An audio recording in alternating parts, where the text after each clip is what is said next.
Hello everyone, এই হলো কালী মায়ের পুজো, কালী ঠাকুর। তো আমরা কি করলাম, কালী পুজোতে গেলাম। কালী পুজোটা ছিল দাদার বাড়িতে।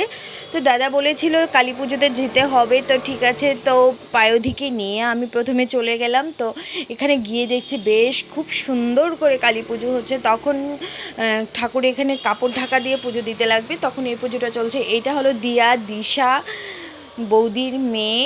এই মাম্মা তো এদিকে এদিকে হাঁটাহাঁটি করছে। সে আমার কোলে তখন বসেনি, সে পুরো কালী পুজো নিয়ে মত্ত ছিল, ঢাক বাজছিল ওইদিকে। ও ঢাকার সামনে গিয়ে অবাক হয়ে থাকে যে একটু একটু নাচ নাচ ভাবো, কিন্তু সব আননোন লোক ছিল। মাম্মা যে কীভাবে নাচবে সে এটাই বুঝতে পারছে না। যাই হোক, তারপর আমার পাশে ওকে বসিয়ে দিয়েছি। কালী পুজো চলছে, তো বসে আছে, সবাই মিলে প্রসাদ নিচ্ছে। তো আমি ভাবছি প্রসেনজিৎ আসলেই প্রসাদটা নেবো। তো দেখলাম প্রসেনজিতের আসতে একটু লেট হয়ে গেছে, তো আমি প্রসাদটা নিয়ে নিলাম। তো তখন কি হলো, যখন আরতি চলছিল তখনই আমি প্রসাদ নিয়ে নিলাম। খুব সুন্দর আরতি হয়েছে। আরতির পর অঞ্জলি হয়েছে, দেন যজ্ঞ হয়েছে।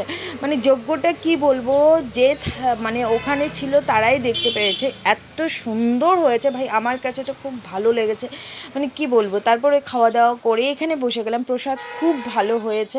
তো তখন কি হলো, হ্যাঁ অঞ্জলি চলছে, সবাই ওরা বাড়ির লোকেরা মিলে সবাই মিলে অঞ্জলি নিচ্ছে। আমিও ছিলাম, আমিও বেশ অনেকটা রাত পর্যন্তই ছিলাম। পুরো পুজো দেখেই এসেছি।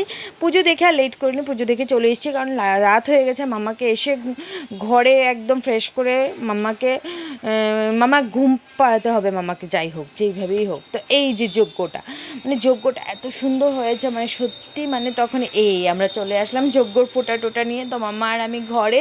তো কালী পুজোতে আমরা খুব মজা করেছি, খুব ভালো লেগেছে। Good night.